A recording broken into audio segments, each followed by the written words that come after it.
code of ethics? 4A question. So basically nowadays, let's say there is a trend. This is how we have to know that. Okay, what is that trend? Trend code of ethics. So you have to write, introduce on the basis of trend. You can simply say you have to have some knowledge about this. Now there are let's say several such recommendations, and there is increasing trend in our society that we need to adopt a code of ethics for a particular sector, organization, or any such entity. For instance, we can count here itself that ERC second has itself recommended that's a code of ethics for MPs, MLAs, judges, civil society organizations, blah blah things. Now then the question says that this is a trend, we can say.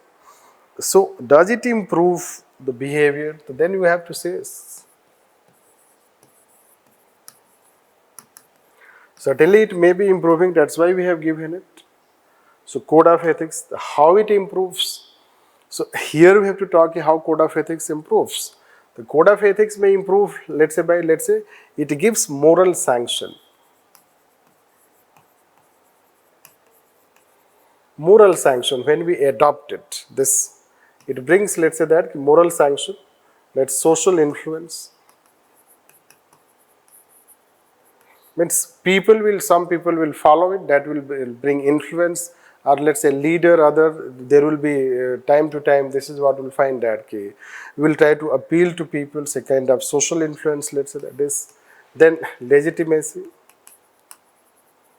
It may give legitimacy, let's say legitimacy means organization, if it has a code of ethics, so then it is legitimate, legally it is legitimate, or by morally it is legitimate to promote those values.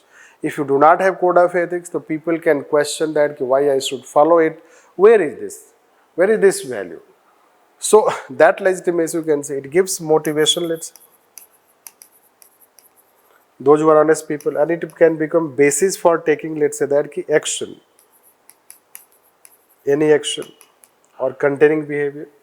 So it has general, let's say, that is how we say that it has a general influence.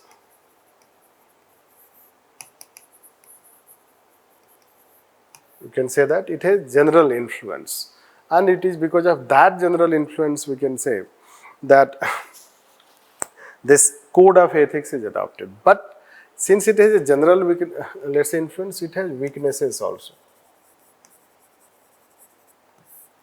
This. So it will have weaknesses also. And what are those weaknesses? We'll find that. So there will be weaknesses, and those weaknesses we can consider in terms of it is general.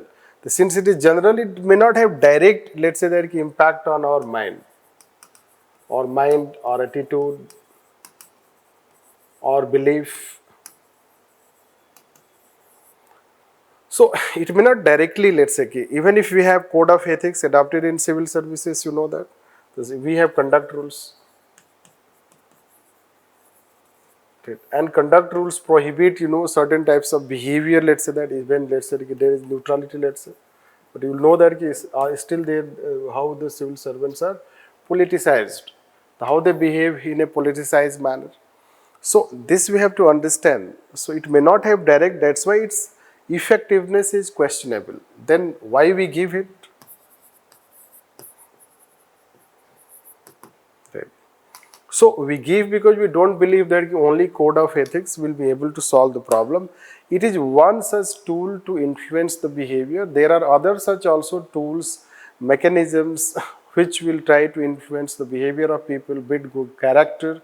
That's why increasingly still there are recommendations like, say, if you find National Health Policy 2017, it mentions morality and ethics as first principle. Similarly, if you find that recent times when judges' conducts have been discussed, in newspaper, code of ethics has been suggested. Since other countries like UK and US, they have adopted. ERC second itself has recommended a new civil service code, which has also been asked by UPSC.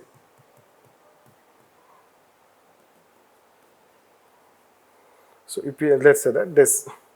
So since it helps in containing the behavior, improving overall, creating an ethical ecosystem, because of that, code of conduct is important. And that is how, let's say, we can write on this. you.